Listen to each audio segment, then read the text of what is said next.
नमस्कार, हिंदनामा न्यूज में आप सभी का स्वागत है। बड़ी खबर रीवा से है, जहां कृषि उत्पादन आयुक्त ने रीवा शहडोल के कमिश्नर, सभी जिलों के कलेक्टर्स की ली अहम बैठक। कृषि उत्पादन आयुक्त ने रीवा और शहडोल संभाग के कृषि विकास में किया मंथन। बैठक में कहा, कृषि के विकास के लिए कलेक्टर और सीईओ जिला पंचायत विशेष प्रयास करें। किसान को फसल उत्पादन, कृषि यंत्रीकरण तथा विपणन में सहयोग करें। बता दें, कलेक्ट्रेट के मोहन सभागार में गत दिवस आयोजित एक बैठक में कृषि उत्पादन आयुक्त मोहम्मद सुलेमान ने रीवा तथा शहडोल संभाग में कृषि एवं उससे जुड़े विभागों के विकास की समीक्षा की। कृषि उत्पादन आयुक्त ने कहा कि विंध्य का किसान बहुत ही मेहनती है। यहाँ बाणसागर बांध में सिंचाई सुविधा में तेजी से वृद्धि हुई है। किसान को खेती की आधुनिक तकनीकी से फसल उत्पादन, कृषि यंत्रीकरण तथा फसलों के विपणन में सहयोग करें। कलेक्टर तथा जिला पंचायत के मुख्य कार्यपालन अधिकारी साप्ताहिक बैठक में कृषि विकास से जुड़ी सभी योजनाओं की नियमित समीक्षा करें। आप सबके थोड़े से प्रयास से लाखों किसानों का जीवन बेहतर हो जाएगा। कृषि उत्पादन आयुक्त ने कहा कि सहकारी बैंक के चेयरमैन के रूप में कलेक्टर कृषि यंत्रीकरण, पशुपालन तथा उद्यानिकी फसलों के ऋण प्रकरणों को प्राथमिकता से मंजूर करें। प्रधानमंत्री मत्स्य संपदा योजना से व्यक्तिगत मछली पालक किसानों को सहायता देकर आधुनिक तरीके से मछली पालन कराएं। मछली पालन से बहुत कम लागत में अच्छा लाभ मिल सकता है। खेती के साथ पशुपालन तथा मछली पालन करके ही खेती को लाभकारी बनाया जा सकता है। श्री सुलेमान ने कहा कि प्रत्येक जिले में पर्याप्त संख्या में बीज उत्पादक समितियों तथा किसान संघों का गठन कराएं। इसके माध्यम से अच्छी गुणवत्ता के बीज तैयार कराकर किसानों को उपलब्ध कराएं। मुख्य फसलों के बीज के ब्रांड तैयार किए जाएं। कृषि उत्पादन आयुक्त ने बैठक में कहा कि प्रदेश में खाद की कमी नहीं है। गत वर्ष जितनी मात्रा में खाद का उठाव हुआ था, उतनी मात्रा अब तक रीवा संभाग को प्रदान की जा चुकी है। कलेक्टर खाद के वितरण की समुचित व्यवस्था करें। सहकारी समितियों को आवंटित खाद का 70% प्रदान करके उसका वितरण कराएं। किसानों की भीड़ केवल विपणन संघ के डबल लॉक के नकल खरीदी केंद्र में होती है। खाद की उपलब्धता तथा वितरण के संबंध में नियमित रूप से किसानों को जानकारी दें। उप संचालक कृषि निजी विक्रेताओं के खाद के नमूने लेकर नियमित जांच कराएं। अमानक पाए जाने पर प्रकरण दर्ज कर कार्यवाही करें। नरवाई प्रबंधन के संबंध में कृषि उत्पादन आयुक्त ने कहा कि नरवाई जलाने पर एक ओर जुर्माना लगता है, तो वहीं दूसरी ओर खेतों की मिट्टी की गुणवत्ता भी खराब होती है। यदि किसान ने नरवाई जलाई तो अगले साल 1 हेक्टेयर में उसे 1 बोरी यूरिया तथा आधा बोरी डीएपी अतिरिक्त रूप से फसल में डालना होगा।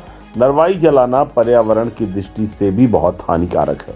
सतना और रीवा जिले के सभी कस्टम हायरिंग सेंटरों में हैप्पी सीडर और सुपर सीडर की उपलब्धता सुनिश्चित करें। इसकी जानकारी किसान ऐप पर दर्ज कराएं, जिससे किसान इनका सरलता से उपयोग कर सके।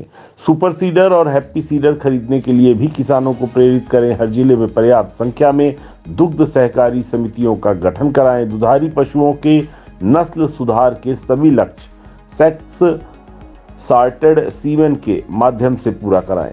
कृषि उत्पादन आयुक्त ने लक्ष्य पूरा न होने पर नाराजगी व्यक्त की। कृषि उत्पादन आयुक्त ने उद्यानिकी क्षेत्र को फसल अनुरूप चयन करने तथा किसान की रुचि के अनुसार उत्पादन करने के लिए प्रेरित किए जाने के निर्देश दिए। उन्होंने कहा, परिवहन सुविधा व बाजार की उपलब्धता को भी आधार मानकर उद्यान की फसल क्षेत्र का चयन करें।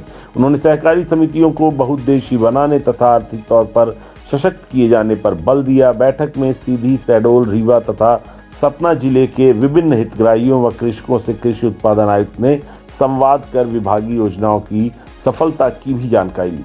बैठक में प्रमुख सचिव अशोक वर्णवाल ने कहा कि खेती को बेहतर करने के लिए कार्य योजना बनाकर निरंतर प्रयासों की जरूरत है। कृषि यंत्रीकरण का लाभ देने के लिए कलेक्टर लगातार इसकी समीक्षा करें। सतना जिले में 650 जीरो ट्रिल सीड ड्रिल की बिक्री हुई है।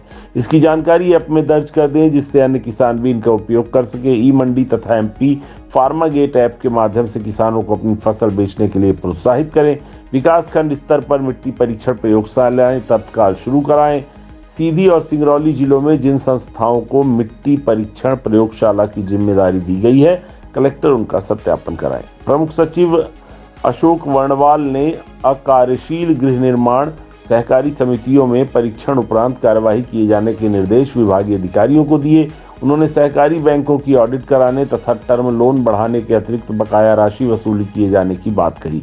श्री वर्णवाल ने निर्देश दिए कि 50% से कम ऋण वसूली करने वाले बैंक मैनेजर तथा प्रतिमाह 10 से कम ऑडिट करने वाले ऑडिटर का वेतन रोकें। बैठक में सचिव कृषि विभाग एम सेल्वेंद्रन ने खाद की उपलब्धता, वितरण तथा डीएपी के स्थान पर वैकल्पिक खाद के उपयोग की जानकारी दी। उन्होंने कहा, डीएपी के स्थान पर यूरिया और एनपीके अथवा एसएसपी का उपयोग किसानों के लिए अधिक लाभकारी है। बैठक में उद्यानिकी, पशुपालन, मछली पालन, कृषि अभियांत्रिकी, दुग्ध संघ तथा सहकारी विभाग की योजनाओं की समीक्षा की गई। बैठक में प्रमुख सचिव पशुपालन उमाकांत उमराव तथा प्रमुख सचिव उद्यानिकी अनुपम राजन ने विभागीय योजनाओं की जानकारी दी। बैठक में कमिश्नर रीवा संभाग वीएस जामोद, कमिश्नर शहडोल संभाग सुरभि गुप्ता, संचालक कृषि अजय गुप्ता, रजिस्ट्रार सहकारिता मनोज सयाम, अपर सचिव आलोक सिंह रीवा और शहडोल संभाग के सभी जिलों के कलेक्टर, जिला पंचायत के मुख्य कार्यपालन अधिकारी तथा संबंधित विभाग के संभागीय एवं जिला अधिकारी उपस्थित रहे।